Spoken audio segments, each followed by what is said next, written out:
விவாதத்துக்கு போகிறதுக்கு முன்னாடி ஒரு அதிர்ச்சியான தகவலை சொல்லிடுறேன். அதனால் எல்லோரும் ஒரே நேரத்தில் பேச ஆரம்பிச்சிட்டாங்க. 14 நிமிஷம் தான் இருக்குது. எல்லோரும் சரியாக பங்கிட்டு கொள்ளலாம். சரியா எல்லாத்துக்கும் நான் நேரம் தரேன். அதனால் எல்லோரும் ஒருவர் பேசிட்டீங்கன்னா எதுவும் புரியாது. திரு அருணன், இயல்பில் அந்த 2 கேள்வி, இடஒதுக்கீடு, பசு, ரெண்டுக்கும். அதாவது அரசியல் சாசனத்தை உருவாக்கும் பொழுது ஒரு குறிப்பிட்ட காலத்துக்கு இந்த ஏற்பாடு என சொன்னது உண்மை. காரணம் அரசியல் சாசனம் என்றால் அதுக்கு அந்த வரைவு குழுக்கு தலைவராக அம்பேத்கர் இருந்தாரை ஒழிய ஒரு உடன்பாட்டுக்கு வரக்கூடிய ஒரு கருத்தை தான் அவர் எழுதி வைக்க வேண்டியிருந்துச்சு.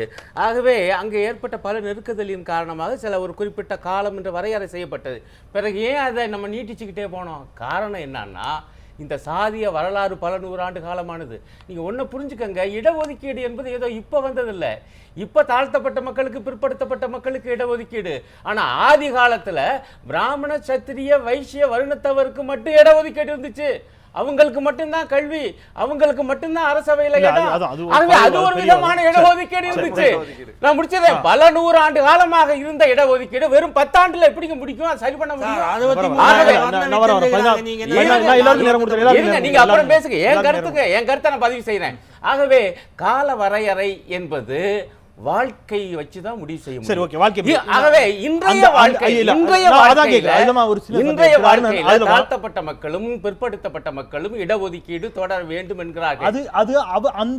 அந்த சமூகத்திலிருந்து தான் அந்த குரல் வருகிறது. அந்த சமூகத்திலிருந்து ஒரு சிறிய குரல், ஒரு சிறு பிரிவினுடைய குரல். நான் என்ன கேட்கிறேன், அதை பொதுமைப்படுத்த வேணாங்கிறீங்க. பொதுமைப்படுத்த கூடாது. அதனாலதான் இதே மத்தியில் ஆட்சியில் வர்றவங்க ஏன் இப்பொழுதும் அந்த தாழ்த்தப்பட்ட மக்களுக்கான இடஒதுக்கீட்டை அந்த 10 ஆண்டு முடிஞ்சவன ஏன் நீட்டிச்சுக்கிட்டே போறாங்க? ஏன்னா ஒட்டுமொத்தமான உணர்வு நீட்டிக்கப்பட வேண்டும் என்பது. நான் இன்னும் கேட்கிறேன், தமிழ்நாட்டில் பிற்படுத்தப்பட்ட மக்களுக்கான இடஒதுக்கீட்டை நாங்க நிறுத்துவோம், அதுதான் எங்களுடைய குரல் என்று எந்த கட்சியாவது எந்த பொதுமக்களா சொல்றாங்களா? இல்ல, அமித்ஷாவை சொல்லுங்க. ஆகவே அமித்ஷா சொல்லல, இன்னைக்கு அமித்ஷா இல்ல, அவர்கள் ஒரு கோரிக்கை வைக்கிறார்கள். கோரிக்கை வைக்கிறாங்கல்ல, நீங்களே அதை எடுத்து கொடுத்தீங்கல்ல.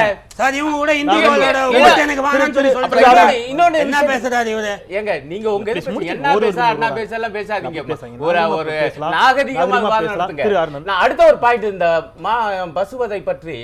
இப்ப பாருங்க, இங்கதான் தமிழ்நாட்டுடைய தாழ்த்தப்பட்ட மக்கள் அமித்ஷாவிடம் மிகுந்த எச்சரிக்கையாக இருக்க வேண்டும். நான் என்ன நினைக்கிறேன்னா, தாழ்த்தப்பட்ட மக்களையும் 2ஆ பிரிக்க பார்க்கிறாரு. பசுவை கும்பிடுகிறவர்கள், கும்பிடாதவர்கள். இன்னும் நறுக்குன்னு சொன்னா அவர் என்ன சொல்றாருன்னா, பசுமாமிசம் சாப்பிடுகிறவர்கள், சாப்பிடாதவர்கள் என பிரிச்சு அவங்களுக்கிடையே மோதலை உருவாக்குற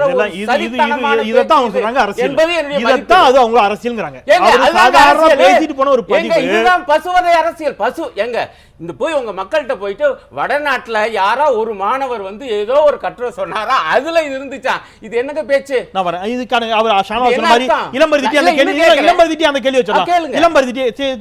அந்த சமூகத்தை சார்ந்தவர் அப்படிங்கிற முறையிலும், அந்த சமூகத்திற்காக தொடர்ந்து எழுதியும் பேசியும் இயங்கி வருவர் அப்படிங்கிற முறையிலும் இந்த பசுவை முன்வைத்து அவர் பேசியிருக்கக்கூடிய கருத்து, அருணன் சொன்னது போல ஒடுக்கப்பட்ட சமூகத்திலேயே 2 விதமாக பிரிக்கக்கூடிய ஒரு பார்வையோடு பதிவப்பட்ட கருத்து அப்படின்னு நீங்க நினைக்கிறீங்களா? இந்த பசு குறித்த அவருடைய பதிவு என்பது சமூகம் சார்ந்து நீங்களும் பசுவதைக்கு எதிரானவர்கள் அல்லது மாமிசம் சாப்பிடாதவர்கள் அது போன்ற ஒரு கருத்தை உருவாக்குவதற்கான ஒரு முயற்சி அப்படின்னு நீங்க நினைக்கிறீங்களா?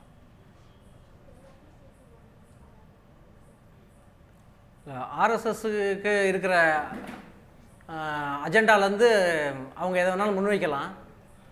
ஆனால் இங்கே பிரச்சனை என்னென்னா, பண்பாட்டு ரீதியாக சாதிகள் விரும்பினா விரும்பாட்டாலும் தனித்தனி சாதிகளாக தான் இருக்கிறாங்க. பண்பாட்டு ரீதியாக நிறைய விஷயங்கள் இருக்குது.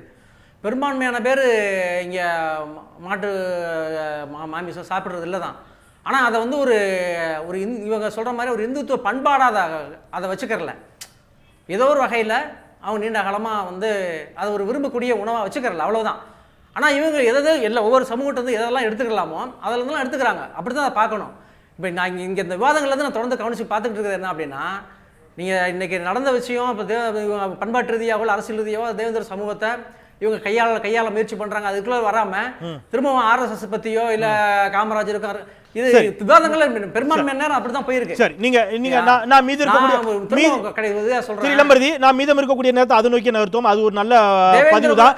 தேவேந்திர வேளாளர் சமூகத்தை அரசியல் ரீதியாக பாரதிய ஜனதா கட்சி தன்வசப்படுத்த முயற்சிக்கிறதா, அது தேர்தல் அரசியல் பார்வை அதற்குள் இருக்கிறதா? நம்ம மீதி விவாதத்தை அது குறித்து நகர்த்தலாம். உங்களுடைய பதிவுலேருந்து தொடங்குங்க.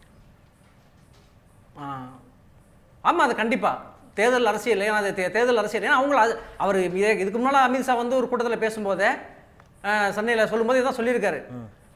வந்து இன்னும் அது நம்ம ஸ்டாட்டிக்ஸாக கூட பார்க்கலாம். இந்தியா முழுவதும் பெரும்பான்மையான அந்த பட்டியல் சமூக மக்கள் வந்து காங்கிரஸோட ஓட்டு வங்கி தான் இன்னைக்கு இருந்துகிட்டு இருக்காங்க. அப்போ இவங்களோட டார்கெட் வந்து அவங்க நோக்கி இருக்குது. சிறுபான்மை மக்கள் பெரும்பான்மையில் வந்து அப்படி பண்ணிட முடியாது, ஈஸியாக கை வைக்க முடியாததுனால ஒரு செயல் தந்திரமாக இதை கையாள நினைக்கிறாங்க. அப்போ அதனால ஒரு இன்னும் அதை வந்து இன்னும் உள்ளுக்குள்ளே போய் வேலை பார்க்குறாங்க. அப்போ தனித்தனியாக தான் சாதிகளை கையாளுவாங்க. அப்போ இவங்ககிட்ட இருக்கிற விஷயங்கள் தான் எடுத்துக்கிறணும். இப்போ இவங்க நான் ஏற்கனவே சொன்ன மாதிரி 20 ஆண்டுகளாக வைக்கப்பட்ட கோரிக்கை. ஆரம்பத்தில் இது வந்து நீங்கள் சொல்கிற மாதிரி சிறு குழுவின் குரலாக இருந்து இன்னைக்கு பெரும்பான்மையான பெரும்பான்மையோட குரலாக இது கோரிக்கை அதை மாறிடுச்சு. நான் கூட அதை மறுக்க முடியாது. தேவேந்திர வேளாளர், ஏன்னா பல்லர்னு சொன்னா என்ன, தேவேந்திர வேளாளர் சாதி தானே, சாதி ஒழிக்கிறவா வாழணுமங்கிற தாண்டி எந்த பேரில் அழைச்சா என்ன. அதனால நிறைய பேர் தேவேந்திரன் சொன்னோம்னா இந்துத்துவ அம்சம் இருக்குது அப்படி பேசுறாங்க.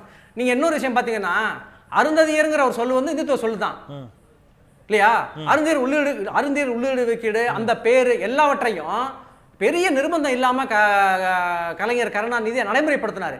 ஆனா ஜனார்தன் நீதிபதி ஜனார்தன கமிட்டியை வச்சு மக்கள்கிட்ட கருத்து கேட்புங்கிற பேர்ல கிட்டத்தட்ட இந்த கோரிக்கை மறுபடியும் இருட்டடிப்பு செஞ்சு திராவிட இந்த 20 ஆண்டுகள் திராவிட அரசியல் இருக்கு பாத்தீங்களா, அதுதான் பாஜகவை நோக்கி நகர்த்துவதற்கான ஒரு தேவை ஏற்படுத்திக்கிறேன். அவர்களுடைய அரசியல் ரீதியாக அந்த சமூகத்தினுடைய மக்களுடைய குரல்கள் புறக்கணிக்கப்படுகின்றன திராவிட கட்சிகளால். அப்பொழுது இயல்பாகவே அவர்கள் தங்கள் கோரிக்கைகளை பாஜகவை நோக்கி நகர்த்துகிறார்கள். பாஜகவும் அதை தனக்கான ஆதாயப்படுத்திக் கொள்வதற்கு முயற்சிக்கிறது அப்படிங்கிற ஒரு வாதத்தை அவர் வைக்கிறார். அது முயற்சிக்கிறதா இல்லையா அப்படிங்கிறது ஒரு புறம். இந்த வாதத்தில் இவர்கள் அதை புறக்கணித்தார்கள், அதனால்தான் இந்த கோரிக்கையோடு அவர்கள் அங்கே செல்ல வேண்டிய ஒரு தேவை ஏற்பட்டிருக்கிறது அப்படிங்கிற கருத்தையும் பாஜக அந்த அரசியலோடு மட்டும்தான் பார்க்கிறதா உங்களுடைய பார்வை? அதுதான் கேள்வி. அதுதான் நான் முதல்ல இந்த அரசியலுக்கு பின்னால் இருக்கிற அரசியலை காமராஜரை கோட் பண்ணி சொன்னேன். நான் அது கரெக்டாக அமித்ஷா பேச்சு நீங்கள் போட்டு நான் சொல்லலை, நான் சொன்னதுக்கப்புறம் அமித்ஷா பேச்சை போட்டிருக்கேன், அது கரெக்டாக அதோட பொருந்தி போகுது. இதில் என்னென்னா, இது மாதிரி கோரிக்கைகள் நிறைவேறப்படலைங்கிறது இந்த சமூகத்துக்கு மட்டும் இல்லை, இந்த திராவிட கட்சி ஆட்சியில் பல சமூகங்களுக்கு பல அவநம்பிக்கை நேர்ந்திருக்கிறது, கோரிக்கைகள் நிறைவேற்றப்படவில்லை. அது ஒரு பக்கம் இருக்குது. அதை நோக்கி ஆளுங்கட்சி யார் வந்தாலும் அந்த மக்கள் நோக்கி கோரிக்கை வைக்கிறதுங்கிறது இயல்பானது தான். இன்றைக்கும் ஹஜ்ஜுக்கு போகிற எண்ணிக்கை கூட்டித்தாங்கன்னு முஸ்லீம்கள் யாரை எதிர்க்கிறாங்களோ அந்த பாரதிய ஜனதா கட்சி அரசுட்டு தான் கோரிக்கை வைக்கிறாங்க. அதனால கோரிக்கை வைப்பதனாலோ அந்த கோட்பாட்டை உள்வாங்கிட்டாங்கன்னு அர்த்தம் கிடையாது. இங்கே என்னன்னா, கோரிக்கைகளின் ஊடாக பாரதிய ஜனதா செய்கிற மறைமுக செயல் திட்டம் தான் இங்கே பிரச்சனை. சுருக்கமா போயிடலாம். இப்ப அவர் சொன்ன மாதிரி தென் மாவட்டங்களில் தலித் சமூகத்திற்கு இணையாக மிகவும் ஒடுக்கப்பட்ட நிலையில், பொருளாதார ரீதியாக சமூக ரீதியாக ஒடுக்கப்பட்ட நிலையில் இருந்த சமூகம் தான் நாடார் சமூகம். இன்றைக்கு அவர்கள் தங்களுடைய உழைப்பாலும் அவர் சொன்ன மாதிரி தங்களுடைய சேமிப்புகளாலும் இன்றைக்கு அவர்கள் பொருளாதார ரீதியும் சமூக ரீதியிலும் ஓரளவுக்கு முன்னேறி இருக்கிறார்கள். அது மாதிரி இன்றைக்கு நாடார் சமூகத்தில் இருக்கக்கூடியவர்களுடைய ஆதரவு கணிசமாக பாஜகவில் அவர்கள் இருக்கிறார். இன்றைக்கு அவர்களுடைய கட்சியினுடைய மாநில தலைவர் அந்த சமூகத்தை சேர்ந்தவருக்கு அந்த பதவியை கொடுத்திருக்கிறது அந்த கட்சி. இன்னும் சில அங்கே இருக்கக்கூடிய மிகவும் பிற்படுத்தப்பட்ட சமூகத்தை சேர்ந்த, குறிப்பாக தேவர் சமூகத்தை சேர்ந்தவர்கள் பாஜகவில் கணிசமாக இருக்கிறார்கள். ஒடுக்கப்பட்ட சமூகத்தைச் சேர்ந்தவர்கள், குறிப்பாக தேவேந்திரகுல வேளாளர் சமூகத்தைச் சேர்ந்தவர்களையும் அவர்கள் தங்களோடு அரவணைத்து செல்ல வேண்டும் என்ற பார்வையோடு ஏன் இதை பார்க்கக்கூடாது? நீங்க யாரெல்லாம் ஒடுக்குறாங்க, பிற்படுத்தப்பட்ட மக்களை ஒடுக்கிறது பாஜக, மிகவும் பிற்படுத்தப்பட்ட மக்களை ஒடுக்கிறதுன்னு சொல்றீங்க. ஆனா அவர்கள் எல்லாம் இன்றைக்கு பாஜகவோடு நிற்கிறார்கள். இதில் தலித்துகளும் சேர்கின்ற பொழுது நீங்கள் அரசியல் செய்கிறீர்கள் அப்படிங்கிறது அவங்களுடைய வாதம். சரியான கேள்வி. அதாவது நீங்க சொல்ற பட்டியலை பார்த்தா இன்னைக்கு வந்து மிஸ்டு கால் கட்சி வந்து இவ்வளோ சுருங்கி போயிருக்க அவசியமே இல்லை. ஏன்னா நீங்கள் சொல்லியிருக்க சமூகம்லாம் பெரும்பான்மை சமூகங்கள். முக்குளத்தோரில் கணிசமானவர் இருக்காங்க, நாடார்கள் கணிசமானவர் இருக்காங்க, அடுத்து தாழ்த்தப்பட்ட மக்களும் அதை நோக்கி போறாங்கன்னா இன்னைக்கு தமிழ்நாட்டில் ஆளுங்கட்சி என்னன்னா 5000 ஓட்டு கூட வாங்க முடியாத அளவுக்கு அந்த கட்சி சுருங்கி போய் அமித்ஷாவுடைய பயணம் பலமுறை தனியா நின்று 2 லட்சம் ஓட்டு வாங்கினாங்க. தனித்து நின்று தனியா நின்று சிதம்பரம் தொகுதியில 2 லட்சம் ஓட்டு வாங்கின தலைவர் நீங்க பேசாதீங்க. எங்க தலைவர் வந்து நீங்க எதிர்கொள்ளுங்க பாப்போம். 2000 ஓட்டு கூட உங்களால வாங்க முடியாது. தாழ்த்தப்பட்ட மக்களுடைய பிரதிநிதி யார் நாங்க தெரிஞ்சுக்கிறோம். நீங்க இங்க இருக்கக்கூடிய கொங்கு வேளாளர் சமூகமாகட்டும் அல்லது வன்னிய சமூகமாகட்டும் தேவர் சமூகமாகட்டும் நாடா சமூகமாகட்டும் எல்லா கட்சிகளிலும் அதனுடைய பிரதிநிதிகள் இருக்கிறார்கள். எல்லா கட்சிகளிலும் அதனுடைய அமைச்சர்களும் மாவட்ட செயலாளர் எல்லாத்திலும் இருக்காங்க. அதுபோல தான் நாடா சமூகம் தேவர் சமூகத்திலும் எல்லா கட்சியிலும் இருக்கிறார். ஆனால் உங்களுடைய வாதம் பாஜகவோடு எங்கு முரண்படுகிறதுனா, பிற்படுத்தப்பட்ட மிகவும் பிற்படுத்தப்பட்ட மக்களுக்கு எதிரான கட்சி பாஜக என்று உங்களை போன்றவர்கள் தொடர்ந்து வாதம் வைக்கின்ற நிலையில் பாஜக செயல்பாடு அதை சொல்லுது. பிற்படுத்தப்பட்ட மக்களுக்கான இடஒதுக்கீடு வந்த போது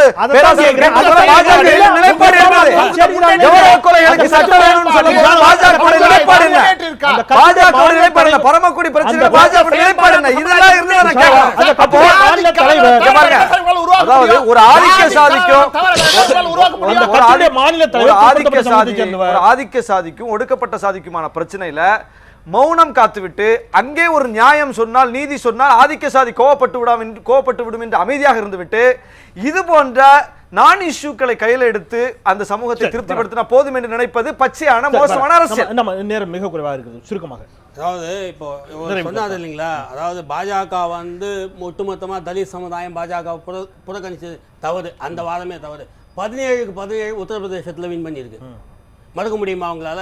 பீகாரில் 3க்கு 3 100%. இதெல்லாம் தலித் ஏரியா SC ST ஏரியாவில் தான் வின் பண்ணியிருக்கிறாங்க. 2014 எலெக்ஷனில் எலெக்ஷன் கமிஷன் கொடுத்த ரிப்போர்ட்டு 66.4% ஓட்டு turn over, highest turn over. அதில் இந்த அரசு வரணும் என்று விரும்பி ஓட்டு போட்டவர்கள் பெண் சமுதாயமும் தலித் சமுதாயமும். அவங்களுடைய ஓட்டு போட்டதுனால தான் 287 சீட்டு பாஜக வாங்க முடிஞ்சது. அப்போ தலித் எப்படி இவங்க புறக்கணிச்சாங்க? கிடையவே கிடையாது. தவறான வாதம் இது. தமிழ்நாட்டில் பாஜக மீது மதவாத கட்சி என்று ஒரு முத்திரை குத்தி பரப்புரை செய்யக்கூடிய ஒரு இதுதான் இது. இது சாதி சார்ந்த பார்வை. ஆமா, அது இப்போ அவர் சொல்றாரு இல்லைங்களா, பாஜக வந்து இப்படி அரசியல் பண்ணுவாங்க அப்படின்னு. அதே மாதிரிதான் இவங்களுடைய அரசியலும் அவங்க அந்த மாதிரி தவறானவங்க அப்படின்னு சுட்டி காமிச்சு இப்ப அந்த அரசியல். இல்லை, இப்போ இவர் பேசும்போது சொல்கிறாரு, இதை பாஜக தொகுதி தனியாக நின்றாங்கன்னா இவங்க இவ்வளோ சமுதாய ஆதரவு இருக்க இவங்க என்ன 5000 ஓட்டுக்கு மேலே வாங்க முடியுமான்னு கேட்குறாரு. நான் கேட்குறேன், ஒரு பெரிய சமுதாயத்தை பின்னணியாக கொண்டு செயல்படுற ஒரு அரசியல் கட்சி வச்சுருங்க. நீங்கள் தனியாக நின்று எத்தனை தொகுதியில் வெற்றி பெற முடியும் பார்க்கலாமா? வர தேர்தல் அறிவிக்க முடியுமா? சந்திப்பு அறிவிக்க முடியுமா? நீங்க அறிவித்த ஒரு தொகுதி தலைவரை மட்டும் வச்சு நீங்க உங்க தலைவரை விட்டு நிறுத்துங்க. உங்க தலைவரை உங்க தமிழிசை சவுந்தரராஜன் நிறுத்தி நீங்க ஜெயிக்க வைங்க. ஒரு தொகுதியில நிக்க வைங்க. ஜாதியை மாத்திரம் வைத்துக் கொண்டு ஜாதி கலவரங்களை தூண்டி தமிழகத்தை துண்டாடி கொண்டிருக்கின்ற இவர்கள் பாஜக பாரதிய ஜனதாவுடைய செயல் திட்டம். பல பகுதியில் ஜாதி கலவரத்தை தூண்டினாங்களோ ராமதாஸ் எல்லாரும் கூட்டணியில சேர்த்து அங்கீகரிச்சது நீங்க தான். தொழிலாளர் கட்சி எல்லாரும் அங்கீகரிச்சது நீங்க. யாரோட தேர்தல் கூட்டணி 2014 நாடாளுமன்ற தேர்தல் பாரதிய ஜனதா கட்சி யாரோட சாதி வெறி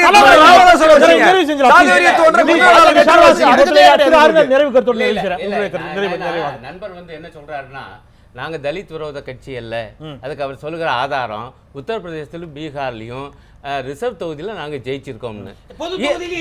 ஐயா ஐயா என்னங்க என்ன பேச விடுங்க, உங்க சொல்லிட்டீங்க அப்படிங்கிறாரு. நான் அதுதான் உங்களுடைய சாதுரியம்ங்கிறேன். முஸ்லீம் மக்களை எதிரிகள் போல காண்பித்து ஊப்பியிலும் பீகாரிலும் தலித் மக்களையும் ஏமாற்றி வாக்குகளை வாங்கிவிட்டார்கள். இல்ல, ஏன் கருத்துங்க, ஏன் கருத்து இருக்கு. அவர்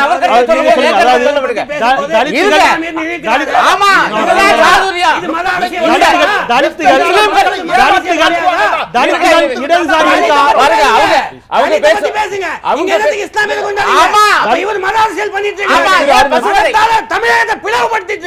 அவங்க பேசும்போது முதல்ல கத்து கொடுங்க. பாருங்க, தலித் மக்களை முஸ்லிம்களுக்கும் கிறிஸ்தவர்களுக்கும் எதிராக திருப்பி அங்கே ஜெயித்தது போல தமிழ்நாட்டில் ஜெயிக்க பார்க்கிறாங்க. அதனாலதான் பசுவதையை பத்தி பேசாது. அதனாலதான் பசுவதையை பற்றி பேசாது. தமிழ்நாட்டு தலித் மக்களை, தாழ்த்தப்பட்ட மக்களை எச்சரிக்கையாக இருங்கள். பாஜகவிடமும்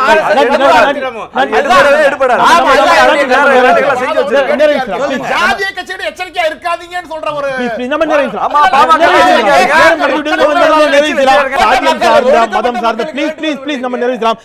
சாதியம் சார்ந்த மதம் சார்ந்த அரசியல் என்பது இந்தியாவுக்கு ஒன்றும் புதிதல்ல. எல்லா மாநிலங்களும் எல்லா காலங்களிலும் ஏதோ ஒரு இடத்தில் இருந்து கொண்டுதான் நிற்கிறது.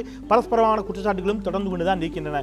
தமிழகத்தில் அது நிச்சயமாக வாய்ப்பில்லை என்ற கருத்தோடு அருணனும் அதுபோன்ற ஒரு முயற்சியை ஒருபொழுதும் பாஜக செய்யவில்லை என்ற வாதத்தை நம்முடைய ஆதவனும் முன்வைத்திருக்கிறார்கள். காலம்தான் பதில் சொல்ல வேண்டும். காத்திருப்போம். மறந்து கொண்டே இருப்பது மக்களின் இயல்பு. அதை மீண்டும் மீண்டும் மீண்டும் நினைப்படுத்திக் கொண்டே இருப்பது எனது கடமை. அந்த வகையிலே நாளைய கேள்வி நேரம் சிறப்பு கேள்வி நேரமாக சேலத்திலிருந்து காந்தியவாதி சசி பெருமாள் அவர்கள் மரணமடைந்திருக்கக்கூடிய நிலையில் அவருடைய உடலை பெறுவதற்கு அவருடைய உறவினர்கள் சம்மதம் தெரிவித்திருக்கிறார்கள். நாளை அவரது இறுதிச் சடங்கு சேலத்தில் நடைபெற இருக்கிறது. சேலம் அருகே இருக்கக்கூடிய அவருடைய கிராமத்தில் நடைபெற இருக்கிறது. அந்த கிராம மக்களோடும் அவர்களுடைய உறவுகளோடும் இணைத்து அங்கிருக்கக்கூடிய கள நிலவரத்தோடு கூடிய சிறப்பு கேள்வி நேரமாக நாளைய கேள்வி நேரம் அமைய இருக்கிறது என்பதை மீண்டும் நினைவுபடுத்தி விடுகின்றேன். நான் செந்தில். நன்றி.